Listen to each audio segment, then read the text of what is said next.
Alan, we have two electric vehicles, one designed as an electric vehicle from the ground up, one with an electric vehicle in what was originally a ICE designed car. Two different vehicles, are they similar in any ways? They are, and they're similar because they're from the Hyundai group. One is the Hyundai 2023 Ioniq5 and the other is the 2023 Genesis GV70 Electrified.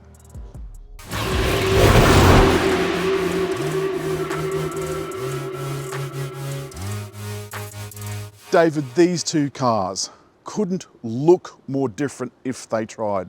This one is rather graceful, rather elegant, and not very chunky. This is a bigger car, but also this gets back to the platform we were talking about before and why it is so important that electric cars that are designed from the ground up make better use of space, and we'll see that inside.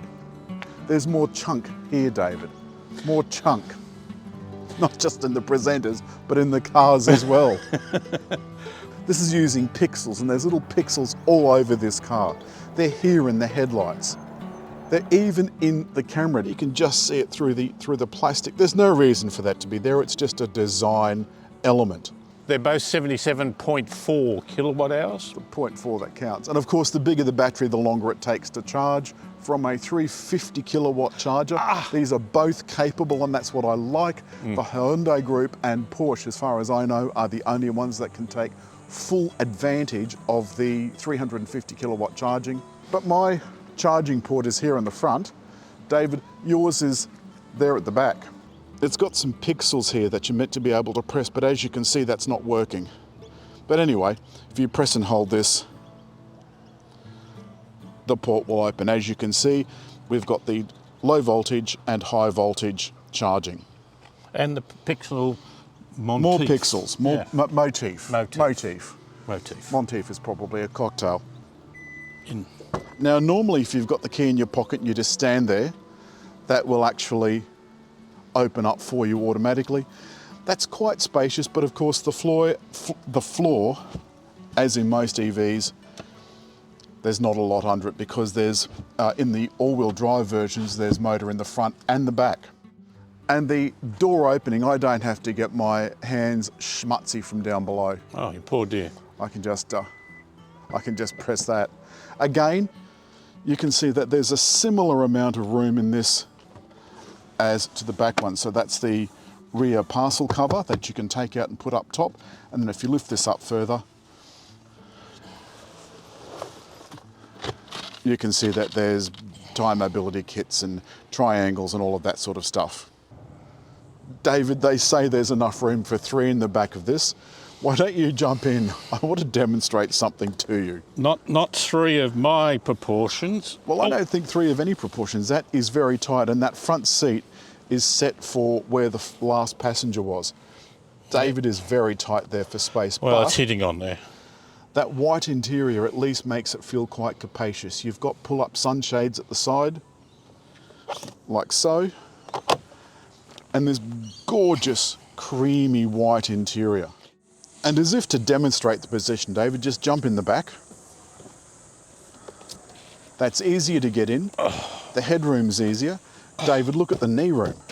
And those seats are roughly in the same position, roughly. This has got a slightly darker interior. Again, we've still got the privacy glass, plus we've got the side. And you've got seat heating in the back too.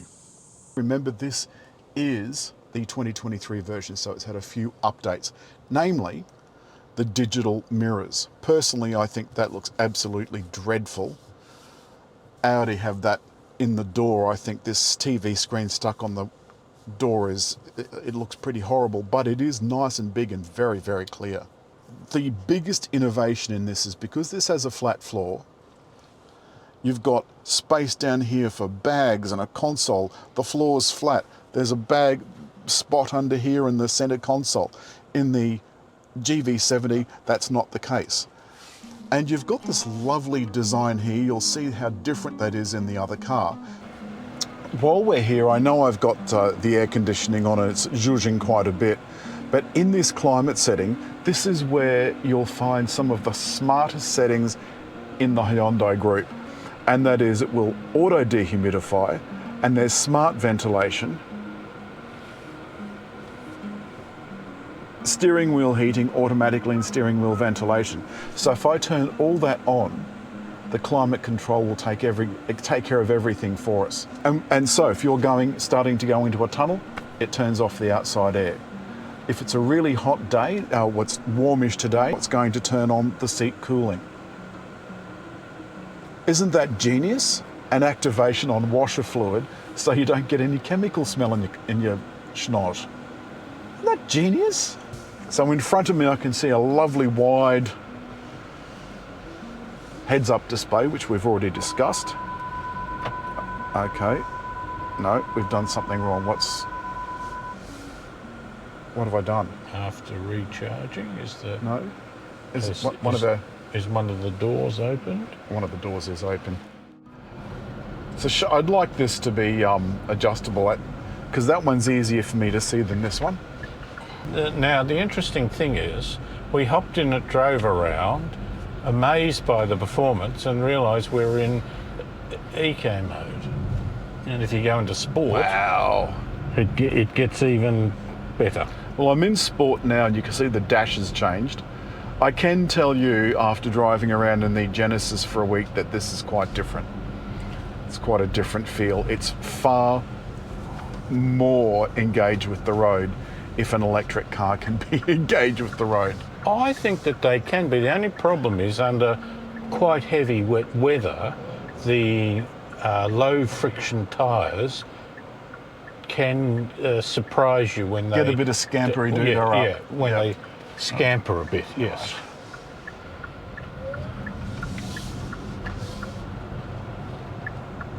Oh, see, I can't. I've just gotten into this. This is my first drive, and I haven't driven a car with electric side mirrors for a very long time, and I keep looking out at the camera instead of down at the screen. Yes, indeed. It works better with the left one. Now, over here, you might be able to notice, David, which I think you were just going to point out, that you've got the turn signal up, so you've got basically the same view, but a slightly narrower view. Yep. So we'll go through the similarities first. Have regenerative braking, and you've got this currently set, David, to the second highest setting. No, I've just got it set to auto to hold the right hand paddle for now. There we go. So now I've got I pedal on. Now I'm going to turn, in this instance, okay, I've got all of the regenerative braking off, so I've now got my foot off the accelerator completely, and the car's continuing on its merry way. Yep. The advantage to that is that on longer trips, let's just say you've got your full battery power and there's a lovely long hill coming up, it might be more to your advantage to coast down the hill and get a good zoom up the other side than it would be to put that charge back in, all of that charge back into the battery. Make sense? Yes. Well, I've got to tell you, I'm not noticing a huge amount of difference on the highway. In terms of noise? It's much less quiet. I can say that. It's well, noisier infers that it's noisy, where it's not. I don't want to give that impression. Yes. So if I say less quiet, it still means that it's quiet. It's just not as quiet. Yes. And thank you for picking it up. You know, this of course has all of the latest Hyundai, Genesis and Kia road attributes, active and safety things. So active lane warning, active lane guidance. I felt the need to get used to it more than I have with other Hyundais. I like Hyundai's lane centering. I think it's very good. The only one that's... Well, you see, but it's just that warning then was going too close to the lane, and I'm letting it do it. It reminds you you're being a naughty boy. Yeah, well, I mean, I'm being a naughty boy, but I mean, it's steering itself. I mean, it's putting it in the lane where it thinks it should go, then warning me that it shouldn't be there. Well, it's like That's an adult. That's a bit pedantic. Really? Right? You're a naughty... It's like an adult getting angry at you for smoking when they themselves smoke. It's... Where's the radio? Yes, of course, media. AM? No. Good God, what? No. When have you ever heard me put AM? We nearly had bloody AM radio in the car then, Dave. What are you thinking? I'm thinking radio. words. I'm thinking... Well, yeah, but they're words I don't want to hear. Okay. Because normally it's shock jocks and all of that sort of stuff. No. Well, David, I've just tested the sound on the radio. It was okay. I wouldn't write home about it.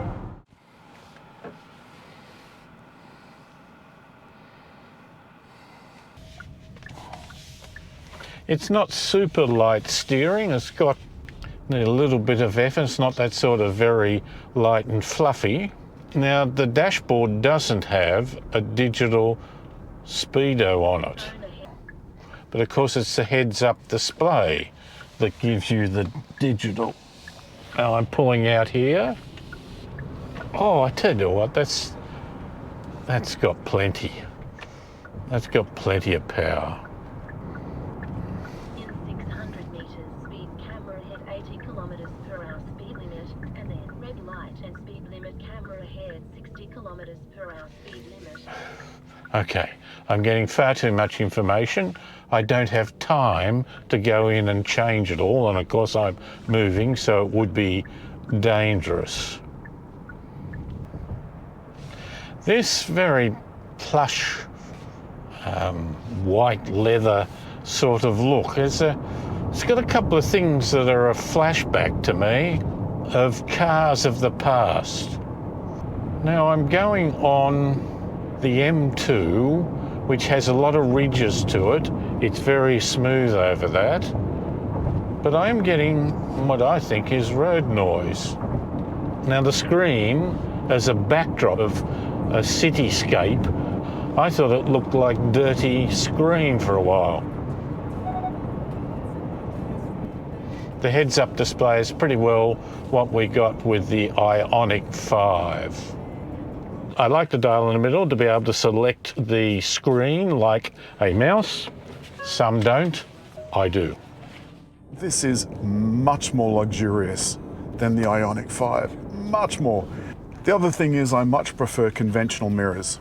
I much prefer. I just will never get used to those. That TV is at the wrong angle.